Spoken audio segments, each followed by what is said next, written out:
حضرت اسحاق علیہ السلام نے اپنی قوم میں دونوں طرح کے لوگ دیکھے، وہ بھی جن کے دل نرم ہو گئے اور وہ بھی جو ضد کے ساتھ اپنے بتوں سے چمٹے رہے، مگر انہوں نے سب کو ایک ہی نظر سے دیکھا، رحمت کی نظر سے، کیونکہ نبی کا دل اس چراغ کی طرح ہوتا ہے جو کبھی اپنا دروازہ بند نہیں کرتا، چاہے آنے والے کم ہی کیوں نہ ہوں۔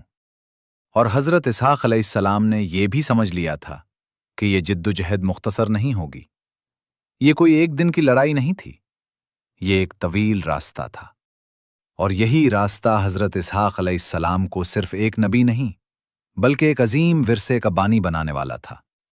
مگر اب اصل سوال شروع ہوتا ہے، وہ اپنی اولاد کی تربیت کیسے کریں گے، اور وہ نسل کیسے ایک مضبوط اور عظیم سلسلے میں بدل جائے گی؟ حضرت اسحاق علیہ السلام اب صرف ایک دائی نہیں رہے تھے، اب وہ ایک باپ تھے، اور یہی وہ لمحہ تھا جب ان کی زندگی کا سب سے اہم دور شروع ہوا، کیونکہ ایک قوم کو بدلنا مشکل ہے مگر ایک نسل کو سنوارنا اس سے کہیں زیادہ مشکل ہے۔ حضرت اسحاق علیہ السلام کے دو بیٹے تھے، حضرت یعقوب علیہ السلام اور عیسو، دونوں جرواں تھے مگر ایک جیسے نہیں تھے، ایک خاموش، گہرا، اندرونی طور پر مضبوط، وہ تھے حضرت یعقوب علیہ السلام، اور دوسرا جسمانی طور پر طاقتور، مضبوط اور سخت مزاج، وہ تھا عیسو۔ اور یہاں حضرت اسحاق علیہ السلام کی حقیقی حکمت ظاہر ہوتی ہے۔ آج لوگ کیا کرتے ہیں؟ وہ اپنے بچوں کو ایک جیسا بنانا چاہتے ہیں، اپنے بھائی جیسا بنو، اس کی طرح سوچو، اس کی طرح عمل کرو، مگر حضرت اسحاق علیہ السلام نے اس کے برعکس کیا۔ انہوں نے نہ ان کا موازنہ کیا، نہ مقابلہ کروایا، بلکہ انہیں مکمل کیا۔ حضرت یعقوب علیہ السلام سے فرمایا، تمہاری خاموشی تمہاری گہرائی ہے، اور عیسو سے فرمایا، تمہاری طاقت انصاف کے لیے ہونی چاہیے۔ اس کا مطلب کیا ہے؟ اس کا مطلب یہ ہے کہ ہر شخص ایک جیسا نہیں ہوتا، مگر ہر شخص صحیح راستے پر ہو سکتا ہے۔ قرآن بتاتا ہے کہ اللہ نے انہیں ایسے پیشوا بنایا جو اس کے حکم سے لوگوں کی رہنمائی کرتے تھے، اور یہ بات بہت اہم ہے، کیونکہ حضرت اسحاق علیہ السلام صرف ایک باپ نہیں تھے بلکہ قائدین تیار کرنے والے مربی تھے۔ مگر یہاں ایک اہم فرق سامنے آتا ہے۔ بائبل کی بعض روایات میں حضرت یعقوب علیہ السلام اور عیسو کے درمیان شدید تنازع بیان کیا جاتا ہے، یہاں تک کہ یہ بھی کہا جاتا ہے کہ حضرت یعقوب علیہ السلام نے دھوکے سے عیسو کا حق لے لیا۔ اس روایت پر بہت بحث ہوئی ہے، مگر اسلامی روایات میں یا تو یہ واقعات اس انداز میں موجود نہیں یا پھر انہیں مختلف انداز سے سمجھا جاتا ہے، کیونکہ اسلام میں انبیاء اور ان کی منتخب نسل کو اخلاقی کمزوریوں سے محفوظ سمجھا جاتا ہے۔ حضرت اسحاق علیہ السلام نے صرف اپنی اولاد کی تربیت نہیں کی بلکہ ان کے لیے دعا بھی کی، اور یہی سب سے اہم نقطہ ہے۔ حضرت ابراہیم علیہ السلام کی دعا، اے میرے رب مجھے اور میری اولاد کو نماز قائم کرنے والا بنا، اس میں حضرت اسحاق علیہ السلام بھی شامل تھے، اور پھر حضرت اسحاق علیہ السلام نے بھی اسی راستے کو جاری رکھا۔ اسی میں حضرت اسماعیل علیہ السلام بھی شامل ہیں، اور اسی سلسلے میں آگے چل کر آخری نبی حضرت محمد صلی اللہ علیہ وآلہ وسلم بھی آتے ہیں۔ حضرت اسحاق علیہ السلام کی سب سے بڑی کامیابی ان کی اپنی زندگی نہیں تھی بلکہ ان کی نسل تھی۔ حضرت یعقوب علیہ السلام، پھر حضرت یوسف علیہ السلام، پھر حضرت موسیٰ علیہ السلام، پھر حضرت داؤد علیہ السلام، پھر حضرت سلیمان علیہ السلام، پھر حضرت عیسیٰ علیہ السلام۔ یہ صرف ناموں کی فہرست نہیں بلکہ تاریخ کا ایک عظیم ترین سلسلہ ہے، اور اس سلسلے کی ابتدا حضرت اسحاق علیہ السلام سے ہوتی ہے۔ حضرت اسحاق علیہ السلام کی زندگی ایک سوال چھوڑتی ہے کہ میرے بعد کیا باقی رہے گا، کیونکہ اصل کامیابی انسان کی اپنی زندگی نہیں بلکہ وہ اثر ہے جو وہ پیچھے چھوڑ جاتا ہے۔ مگر کہانی یہاں ختم نہیں ہوتی، کیونکہ ہر نسل اپنے ساتھ ایک نئی آزمائش لاتی ہے۔ حضرت یعقوب علیہ السلام کوئی عام بچہ نہیں تھے، ان کی تقدیر بہت بھاری تھی، کیونکہ وہ صرف بیٹا نہیں بلکہ ایک قوم کی بنیاد بننے والے تھے، اور یہ راستہ آزمائشوں سے بھرا ہوا تھا۔ وقت گزرتا گیا، حضرت اسحاق علیہ السلام بوڑھے ہو گئے، ان کی آنکھیں کمزور ہو گئیں، یہاں تک کہ وہ واضح طور پر دیکھ بھی نہیں سکتے تھے۔ مگر ایک عجیب بات یہ تھی کہ جیسے جیسے ان کی ظاہری بینائی کم ہوتی گئی ویسے ویسے ان کی باطنی بصیرت بڑھتی گئی، کیونکہ کچھ لوگ آنکھوں سے نہیں